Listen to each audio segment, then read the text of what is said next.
अस्सलामु अलैकुम वरहमतुल्लाहि वबरकातुहू। इस्तक़बाल करते हैं आप सभी का आपके इस चैनल ऑल एजुकेशन पे। उम्मीद करते हैं कि आप सब बख़ैर होंगे। तो आज हम लोग सवाल जवाब करेंगे। हम जो मज़मून पढ़े हैं ग्लोबल वार्मिंग उसी का। तो हमारे सामने जो मारूज़ी सवालात दिए गए हैं किताब में, मारूज़ी सवालात, उसका पहला सवाल है ग्लोबल वार्मिंग कैसा मसला है। तो हमने यहाँ पर लिखा है एक नंबर, ग्लोबल वार्मिंग कैसा मसला है। तो ऑप्शन में है अलिफ का मतलब ए, ठीक है, बा का मतलब बी, जिम का मतलब सी, ठीक है, और दाल का मतलब डी। तो ये समझ लीजिएगा ए बी सी डी, ठीक है। तो अलिफ में है मुनासिब। ग्लोबल वार्मिंग कैसा मसला है? मुनासिब नहीं, खुशगवार नहीं, संगीन ये है, ठीक है, संगीन मसला है। ग्लोबल वार्मिंग संगीन मसला है, ठीक है। सी करेक्ट जवाब होगा, जिम। और दूसरा सवाल है जी, दूसरा सवाल है कार्बन डाइऑक्साइड गैस में कितना इजाफ़ा हुआ है। कार्बन डाइऑक्साइड गैस में कितना इजाफ़ा हुआ है? तो यहाँ है 31%, ठीक है, 21%, 31%, और सी में है 14%, और डी में है 11%। प्रतिशत हिंदी में बोलते हैं और इंग्लिश में परसेंटेज बोलते हैं और उर्दू में फ़ीसद बोलते हैं, ठीक है।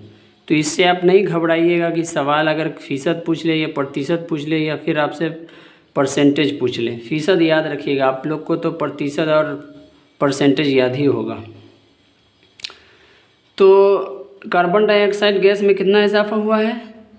तो इसमें 31% इजाफ़ा हुआ है, ठीक है, 31% इजाफ़ा हुआ है। और उसके बाद तीसरा सवाल है ज़मीन का दर्जा हरारत पिछले 100 वर्षों में कितना बढ़ गया है। ज़मीन का दर्जा हरारत पिछले 100 वर्षों में कितना बढ़ गया है? तो यहाँ है 3 में, नंबर 1 में ए में 0.45 सेल्सियस, और बी में है 0.55 सेल्सियस, और सी में है 0.65 सेल्सियस, और डी में है 0.75 सेल्सियस। तो आपका जवाब यही डी होगा। कितना बढ़ गया है? 0.75 सेल्सियस पिछले 100 वर्षों में, ठीक। चौथा सवाल है बाल विज्ञान कांग्रेस 2008 में भारत के किस शहर में मुनाकिद हुआ।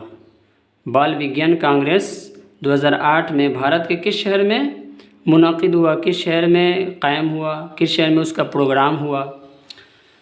तो चौथा सवाल जवाब ये है, उसका नंबर 1 यूना में, और बी में है शिमला में, सी में है दीमापुर में, और डी में है विशाखापट्टनम में।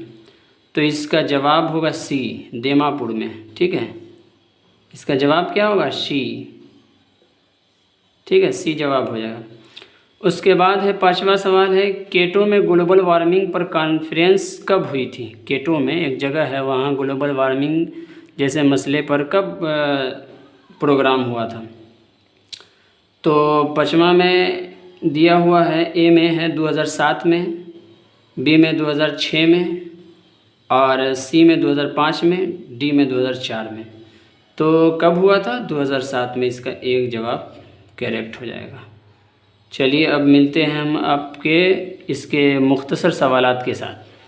अब चलते हैं अगले सवाल की तरफ। जी, ये मुख्तसर सवालात हैं, ठीक है, मुख्तसर सवालात।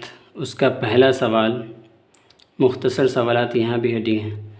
उसका पहला सवाल है ज़मीन सभी जानदारों के लिए मुनासिब है या गैर मुनासिब। यानी जितने भी जीव हैं सबके लिए ज़मीन सही है या सही नहीं है, ठीक है।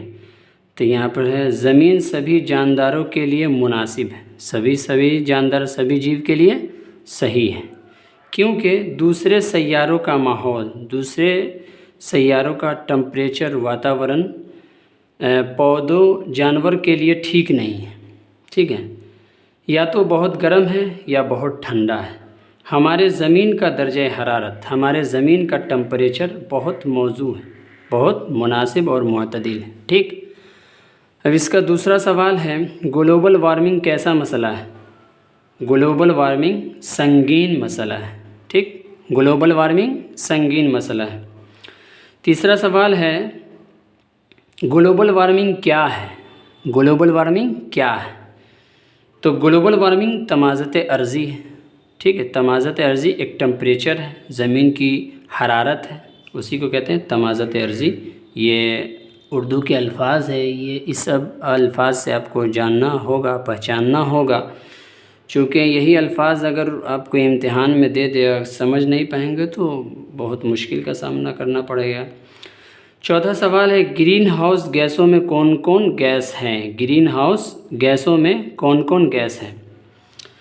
तो ग्रीन हाउस गैस में कार्बन डाइऑक्साइड CO2, ठीक है, methane gas CH4, nitrous oxide NO2, ozone. ठीक है, ये गैस इसमें पाए जाते हैं, किस में? ग्रीन हाउस गैस में। ठीक, अब चलते हैं 5वें सवाल की तरफ।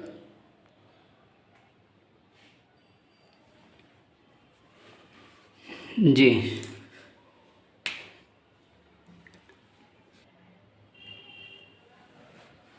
जी, 5वां सवाल है, ज़मीन के दर्जा हरारत में कार्बन डाइऑक्साइड और मीथेन गैसों का कितना इजाफ़ा हुआ है, कितना बढ़ा है?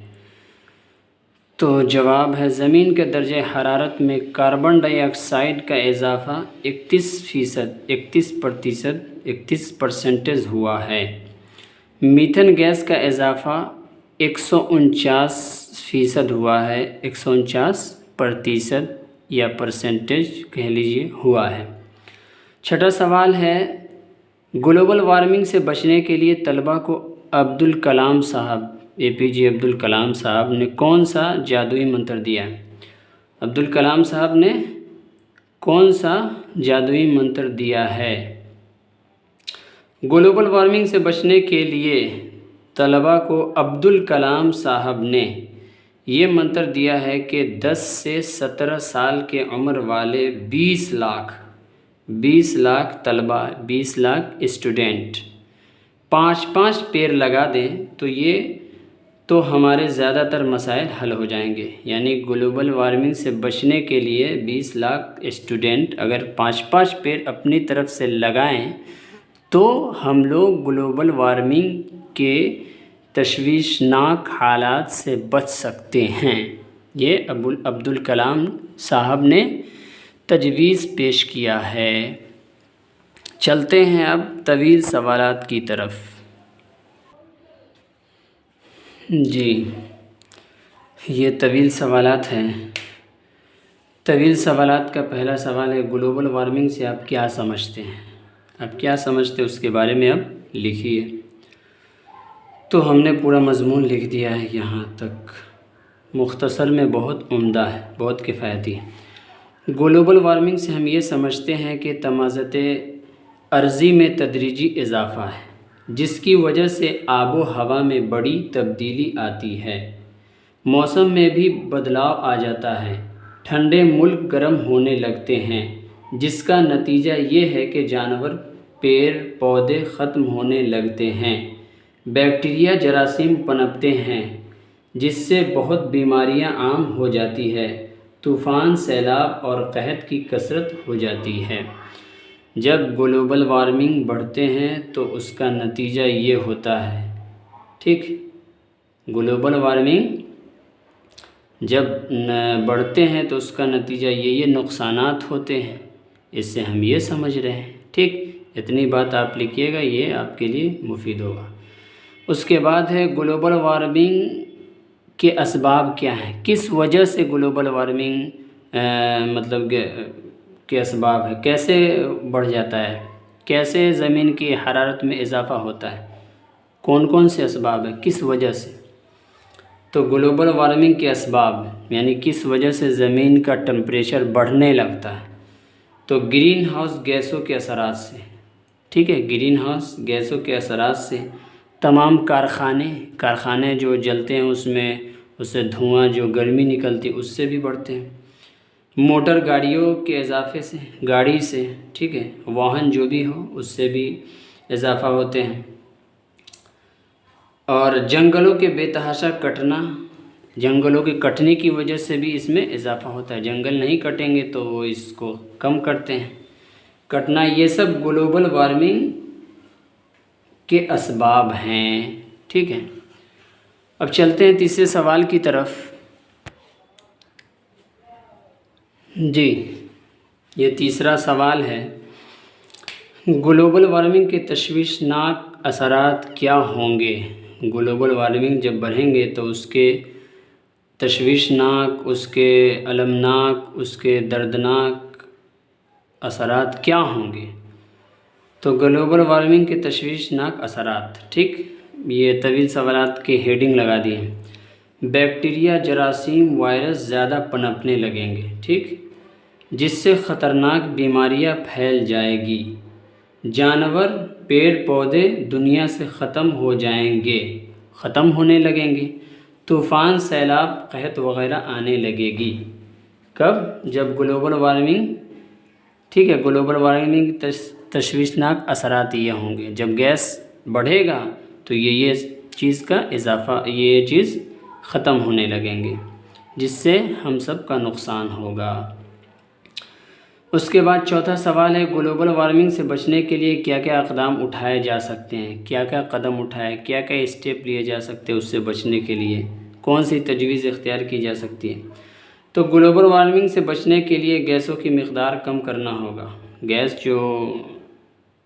की जो मिक़दार है, गैस जिस तरह प्रयोग हो रही है, जिस तरह वाहनों का प्रयोग हो रहा है, उसको कम करना होगा, ठीक है। जंगलों को कटने से रोकना होगा। पौधों दरख्तों को ज़्यादा से ज़्यादा फैलने देना होगा। फैलाइएगा, फलने फूलने दीजिएगा तो ये चीज़ें रुक जाएंगी। गैस फेंकने वाली गाड़ी वगैरह कम की जाए। लकड़ी, कोयले कम से कम जलाया जाए, ठीक है, तो ग्लोबल वार्मिंग कम हो जाएगा, ठीक।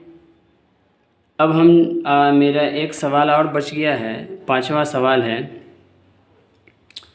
कि इस सबक में जिन अल्फाज में साबक़े हैं उन्हें चुनकर जुमले बनाएं। जो हम सबक पढ़े हैं इसमें जो साबक़ा लफ्ज़ आया है, साबक़ा लाहिक़ा क्या होता है हम अभी बताते हैं। देखिए, साबक़ा कहते हैं किसी लफ्ज़ के आगे जब कोई लफ्ज़ मिलकर उस लफ्ज़ का हिस्सा बन जाता है, ठीक है। किसी लफ्ज़ के आगे मिलकर उस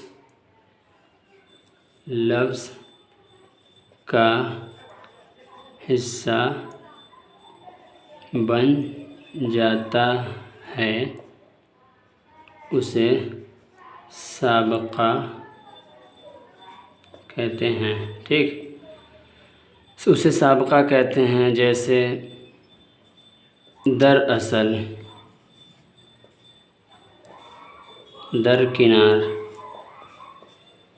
ठीक है। ये किसी लफ्ज़ के आगे मिलकर उस लफ्ज़ का हिस्सा बन जाता है उसे साबक़ा कहते हैं। दरअसल, दरकिनार, जिसको उपसर्ग कहते हैं हिंदी में। और लाहिक़ा कहते हैं किसी लफ्ज़ के बाद में, किसी लफ्ज़ के आखिर में मिलकर उस लफ्ज़ का हिस्सा बन जाता है उसे लाहिक़ा कहते हैं, जिसको प्रत्यय कहते हैं, ठीक है। समझिएगा, ये राइटिंग नहीं देखिए। लफ्ज़ के आखिर में मिलकर उस लफ्ज़ का हिस्सा बन जाता है उसे लाहिक़ा कहते हैं, ठीक। जैसे फरमा बरदार,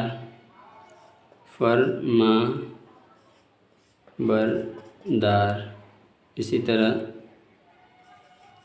अलम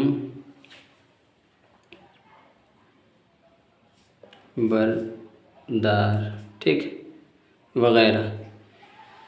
ही तो उम्मीद करते हैं कि समझ में आ गया होगा, और क़वायद के लिए हम एक क्लास लेंगे खूब अच्छी तरह से।